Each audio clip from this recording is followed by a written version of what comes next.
수익형 부동산은 골치 아픈 것들이 많습니다. 원금이 2배 되는데 무려 36년, 일본처럼 금리가 0.1% 같으면 720년, 장기 저성장 국면에 들어가면 인컴에 투자를 해요.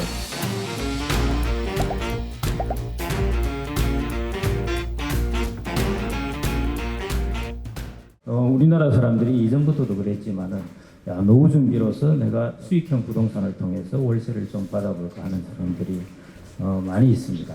제가 오늘은 이제 거기에 대해서도 반대로 수익형 부동산이 아닌 금융에서 월세 받는 것에 대해서 한 말씀을 드리겠습니다. 수익형 부동산은 아시다시피 이제 보기에는 아주 좋아 보입니다. 사실은 좋은 것도 있고 하는데 그런데 이게 골치 아픈 것들이 많습니다. 수리비도 들어가죠, 세입자 소송도 들어가죠, 사고가 나면은 또 처리해야 되죠. 무엇보다 이게 덩치가 크기 때문에 잘못하면 올인을 해야 됩니다. 그래서 이게 부동산, 수익형 부동산에서 를 활용하려면은 재산 자체가 아주 많아야 됩니다. 그러지 않은 경우에 여기 올인했다가는 나중에 세상이 어떻게 변할지 모를 위험이 있고요. 그다음 공실 관리해야죠. 임대료도 변동할 거죠. 자산 가격도 하락할 위험이 있습니다. 이런 등등 무엇보다 또 유동성의 위험도 있는 것이죠. 유동성이라는 것은 내가 필요할 때 팔아서 쓸 수 있는 그런 부분이니까 그런 위험이 있습니다. 세상이 앞으로 좀 많이 변하게 됩니다. 여러분들이 보시는 거에서 왼쪽에 있는 것이 지금까지 20년 동안의 모습이었고요. 오른쪽에 있는 것이 앞으로 20년 동안의 모습입니다. 주택 가격에 영향을 주는 것은 인구 숫자가 아닙니다. 가구의 숫자입니다. 우리나라 이제 가구는 특징을 크게 세 개로 볼 수 있는데 가구 수의 증가 문제, 그 다음에 가구주의 연령 문제, 그 다음에 세 번째는 가구에 도대체가 몇 명 살고 있는가 하는 것. 이것이 이제 가구에 있어서 제일 중요한 세 가지입니다. 앞으로 20년 동안도 한 200만 가구, 210만 가구가 증가하는 것으로 나타나는데 일단은 이제 증가의 모멘텀은 좀 많이 약해졌죠. 그거보다 이제 더 큰 부분이 사실은 이 가구주의 연령 부분입니다. 가구주가 연령이 많아질수록 주택시장의 다이내믹 동력이 떨어집니다. 그래서 수익형 부동산이라든지 이런 주택시장에 있어가지고 올인을 하는 것은 사실은 위험한 것이고요. 그래서 월세를 받는 방법에 있어서 다른 방법을 좀 모색을 해봐야 됩니다. 이 금융이라는 것이 사실은 혁신을 통해서 많은 편리한 걸 많이 만들어냈습니다. 예를 들어 이런 거죠. 부동산을 우리가 수익형 부동산을 예를 들어 25억짜리를 산다. 이 큰 덩치를 어떻게 사느냐. 그걸 쪼개 파는 방법도 생각을 한 것입니다. 예를 들어 보겠습니다. 이게 우리가 리츠라고 하는 것인데요. 이제 부동산을 상장을 해서 주식처럼 지분을 나누어 파는 것입니다. 우리나라는 법이 두 가지가 있어가지고 하나는 자본시장 법 쪽에서 하고 있는 것이 이제 부동산 펀드고 그다음 국토부 쪽에서 하는 게 리츠라고 이다 보니까 이렇게 이제 상장되더라도 두 개가 나누어져 있습니다.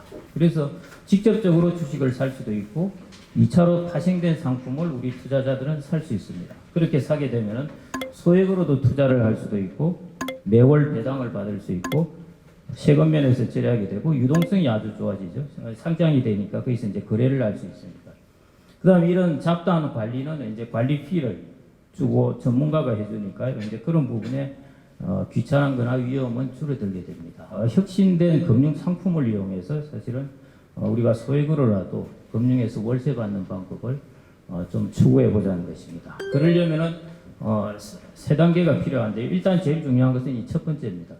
이런 인컴 우리가 꾸준하게 배당이나 이자를 줄 수 있는 그런 자산을 찾는 것입니다. 두 번째는 이 인컴 자산만으로 모든 걸 구성할 수는 없습니다. 플러스 알파를 추구하는 방법을 이제 찾아야 됩니다. 그게 뭐냐면은 가격이 올라서 수익을 얻는 그걸 자본 수익이라고 그러는데 그런 자본 수익을 얻는 자산을 일정 부분은 이제 편입합니다. 그 포트폴리오에서 이제 꾸준히 수익을 얻는 것이죠. 인컴은 꾸준하게 배당이 오니까 내가 만든 포트폴리오 가격은 좀 변해도 매년 꾸준하게 배당 플로우는 소득은 나오게 됩니다. 이런 식으로 해서 이제 우리가 금융을 통해서 일종의 월세를 받는 그런 스킴을 마련해 볼 수 있습니다. 그래서 첫 번째 인컴 자산 찾기입니다. 이게 이제 제일 중요한데 인컴 자산을 도대체 몇 퍼센트 타겟을 할까 하는 것인데 제가 생각하기로는 한 4, 5% 정도가 적당합니다. 그 이유가 이제 이 그래프에 나타나 있는데요. 이 그래프가 뭐냐면은 원금이 2배 되는데 걸리는 기간입니다. 근데 2%로 떨어지면 무려 36년이 걸려요. 1%로 떨어지면 72년이 걸립니다. 일본처럼 금리가 0.1% 같으면 몇 년이 걸리겠습니까? 720년입니다. 정확하게는 한 693년이 나오는데 조선 왕조보다 훨씬 긴 세월을 기다려야 원금이 2배 될 정도입니다. 자, 0.1%와 4%의 차이가 이렇게 큰 겁니다. 그래서 우리는 여기서 이 정도로 이렇게 쭉 끌어올리자는 것이죠. 근데 여기서 1위로 한 끌어올리고 올까 하는데 여기는 리스크가 훨씬 커집니다. 왜냐하면 주식이라든지 우리가 말하는 위험 자산을 훨씬 많이 담아야 됩니다. 이 정도의 기대 수익률을 얻으려면 주식 자산을 70%는 담아야 됩니다. 이러면 발 뻗고 잠을 못 잡니다. 젊어서는 이 정도 수준을 타겟을 해도 되는데 그러지 않을 경우에 우리가 퇴직하고 준비를 할 경우 혹은 50대를 넘었으면은 4, 5%대를 타겟을 하는 게 제일 좋습니다. 또 하나 이유는 뭐냐면은 장기적 성장 국면에 가면은 자산 가격이 상승을 거의 안 합니다.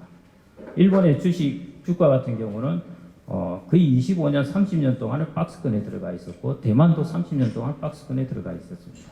그래서 자산 가격을 가지고 장기 저성장 국면에 그 어떤 국가가 들어갔을 때는 자산 가격을 가지고 투자를 하는 것이 아니라 그때부터는 인감을 얻는 걸로 투자를 해야 됩니다.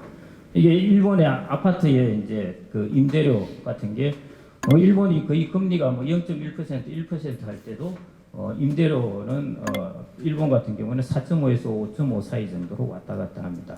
그 다음에 일본의 중형주 같은 경우에 배당 수익률도 수익률이 한 2% 정도 이렇게 되고 합니다.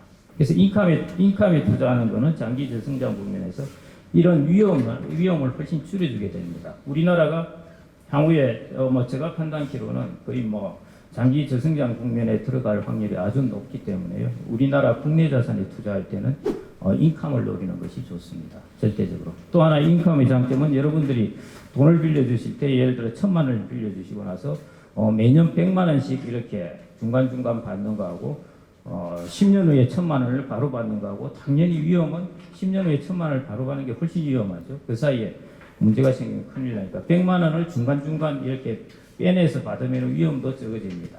우리가 가격이 오를 때까지 한번 기다려보자가 아니라 중간중간 수익이 난 것을 내가 조금씩 회수하겠다는 것이 이제 인감 자산이기 때문에 저성장 국면에서는 철저하게 인감 자산에 투자해야 됩니다.